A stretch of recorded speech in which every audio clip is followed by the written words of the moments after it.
Welcome students. From today we are going to start chapter life process and its revision.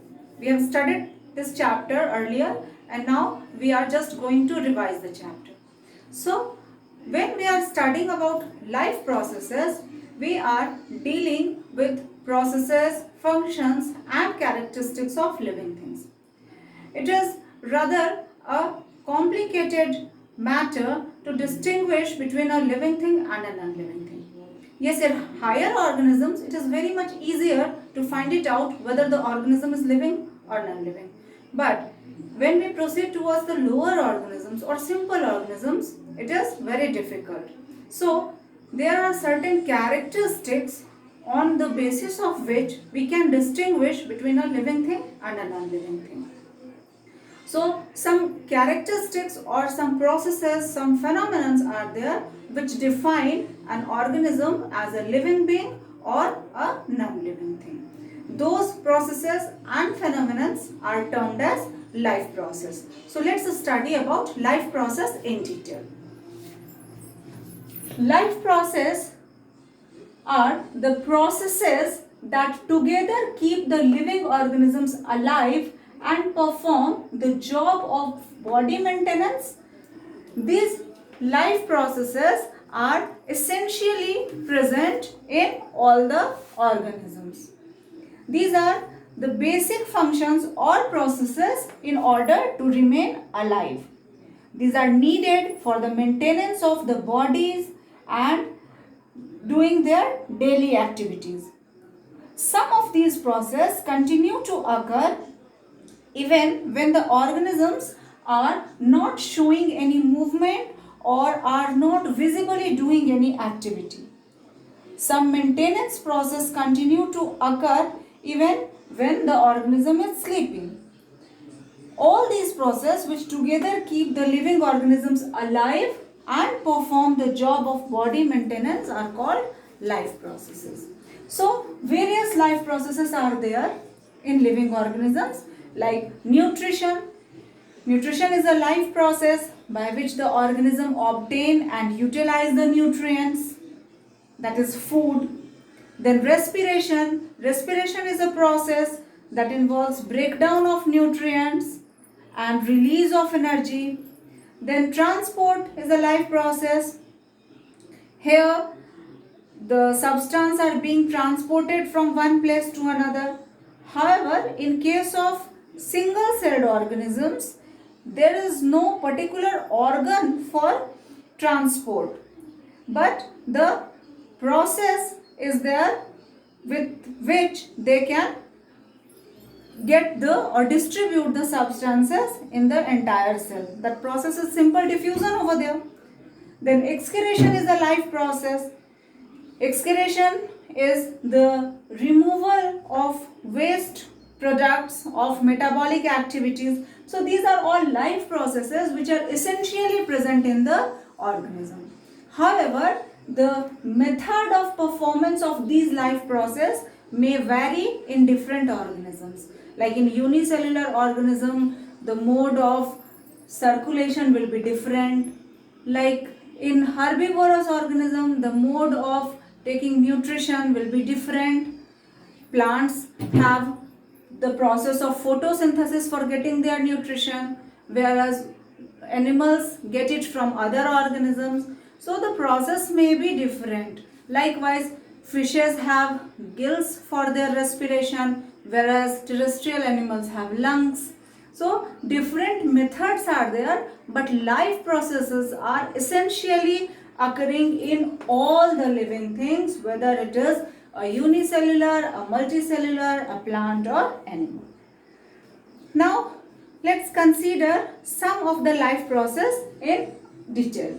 So first life process that we are going to study is nutrition. All living things need nutrients in the form of food.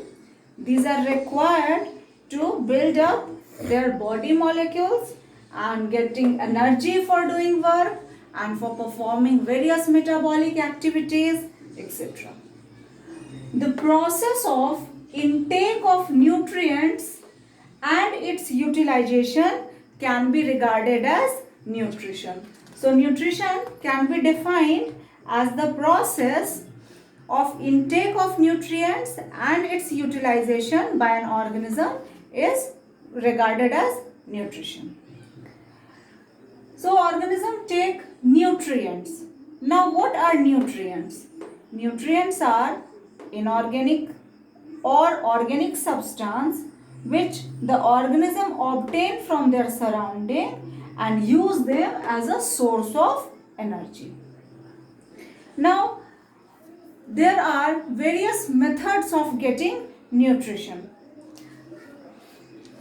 On the basis of modes of nutrition, organisms are divided into two groups, autotrophic and heterotrophic.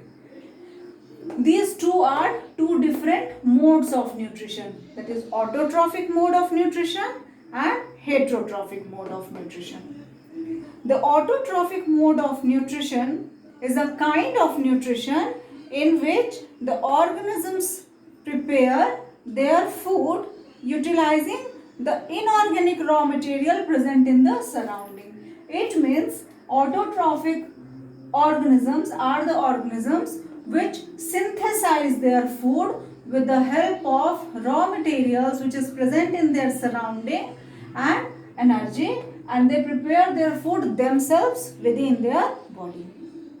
So the organisms which prepare their own food with the help of inorganic raw materials, and in that way they are independent of external sources of food for providing of their own organic constituents, are called autotrophs. These are not dependent on other organism for their food. All the green plants are autotrophs. The second mode of nutrition is called heterotrophic mode of nutrition. Heterotrophic mode of nutrition is a kind of nutrition in which the organisms derive energy from other organisms. Means they intake and digest the organic substance prepared by autotrophs and other organic sources. These organisms do not synthesize their food within their body, rather they take it up from somewhere else. So these organisms are dependent on autotrophs and other organisms for their food, and such organisms are called heterotrophs. All non-green plants and animals are heterotrophs. Now, as we know the two modes of nutrition, there must be differences between the two, and following are the differences between autotrophic and heterotrophic. Autotrophs can prepare their food, whereas heterotrophs cannot prepare their food and they take it up from other organisms. Autotrophs, since prepare their food, they require energy, and for that process they have some special pigment present in their body to trap the energy. That pigment is called chlorophyll. The process is called photosynthesis, so the photosynthetic pigment called chlorophyll present over here. Heterotrophs, since do not need energy and hence they do not perform photosynthesis, so they don't have photosynthetic pigment. Autotrophs use light energy for making the food and change it into chemical energy. These do not require that process and hence they do not convert light energy into chemical energy. So this is the difference between autotrophs and heterotrophs. Students, as we discussed that plants are autotrophic organisms. It means they prepare their food themselves. Like other organisms, plants need food also to fulfill their requirement, and for that they synthesize or prepare their food themselves with the help of the process called photosynthesis. The word photo means light and synthesis means to prepare. So it means plants prepare their food with the help of light energy. So photosynthesis can be defined as the process of conversion of light energy into chemical energy in the form of carbohydrate by the green plants with the help of inorganic raw materials present in the surrounding. Photosynthesis is actually very important process in nature as it produces the food, and this food is then supplied to the entire biological world, and also it helps in purification of atmospheric air by consuming CO2 and converting it into oxygen. So this is the equation of photosynthesis. You can see the equation of photosynthesis. Photosynthesis requires carbon dioxide and water with the help of light and chlorophyll. So these four substances are needed for the process of photosynthesis: carbon dioxide, water, light and chlorophyll. And by that process, what is being formed? It is glucose, water and oxygen, which is liberated, released back in the atmosphere. So it is the process which is helpful for production of food for entire biological world, as well as purification of air, or you can say maintenance of CO2 and oxygen cycle. So photosynthesis occurs only in green plants. Here we can see chlorophyll is required for the photosynthesis, and chlorophyll is the green colored pigment. Wherever it is present, the part is green. So chlorophyll is required for photosynthesis and it is green in color, and hence we can say only green plants perform photosynthesis. Now let's discuss the raw materials needed for photosynthesis. Here we can see four substances are required. Carbon dioxide is required for photosynthesis. This carbon dioxide is present in the surrounding, in the atmosphere, and from the atmosphere plants take it up. Plants take up carbon dioxide with the help of minute pores present on the leaves of the plant, that is called stomata. In the later videos, we will discuss the structure and mechanism of opening and closing of stomata also. So stomata are tiny pores present on the leaves. With the help of those stomata, plants take up carbon dioxide which is present in the air around the plants. The second raw material for photosynthesis is water. Water is taken up by the root of the plant. With the help of root hairs, root absorb water present in the soil. We provide water to the plant, we provide water to the roots of the plant. The soil contains the water and root hairs absorb this water. From root hair, water enters to the root, and from there it enters to the xylem tube. You have studied about xylem in standard 9, and xylem is the conductive tissue.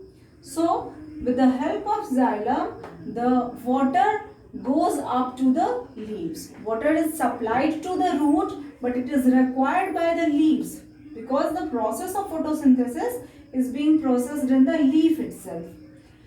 So water is supplied to the leaves with the help of xylem tissue, and in the leaf carbon dioxide is also taken up with the help of stomata. So these two substances are now collected in the leaves. The third requirement of photosynthesis is photosynthetic pigment. This photosynthetic pigment is chlorophyll. Chlorophyll present in the plant cells that we have studied. Plant cells in the form, it is a type of plastids. So chlorophyll is a green colored pigment and it is present basically in the leaves of the plant.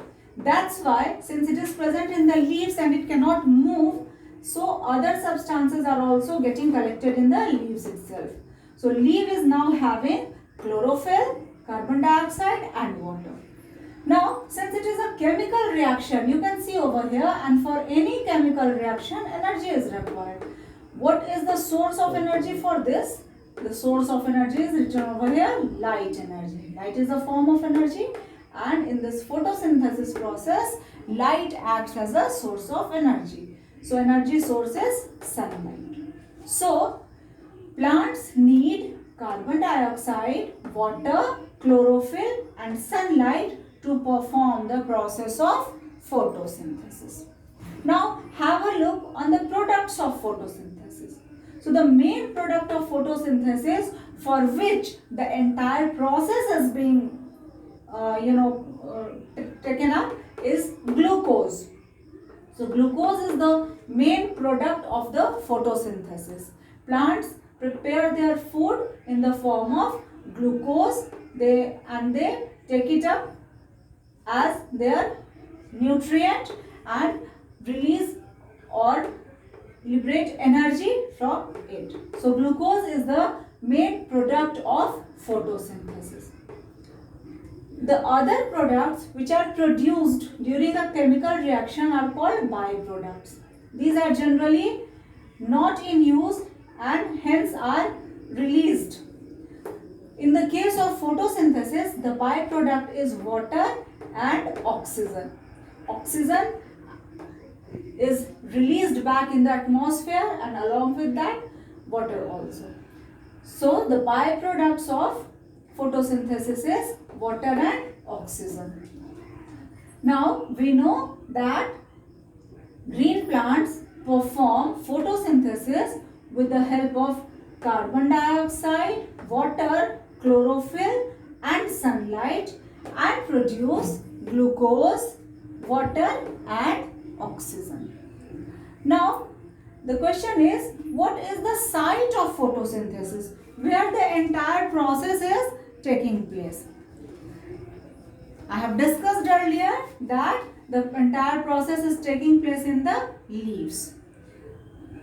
Actually, photosynthesis does not occur in all the cells of green plants. It occurs only in those cells which possess the green colored plastids, that is chloroplasts. It occurs in the leaf of the plant. But also in the leaf, chloroplasts are not found in upper and lower epidermis of green leaf. It is found in mesophyll cells that is present between the upper and lower epidermis, and hence the site of photosynthesis is mesophyll of leaves, as only this part of the leaf contains photosynthetic pigment, that is chlorophyll. The green cells of mesophyll are living chlorenchymatous cell which have a large number of chloroplasts, and hence the process takes place over there. So this is a brief description of photosynthesis. In the next video, we will discuss about the mechanism of photosynthesis and structure of stomata. Thank you, students.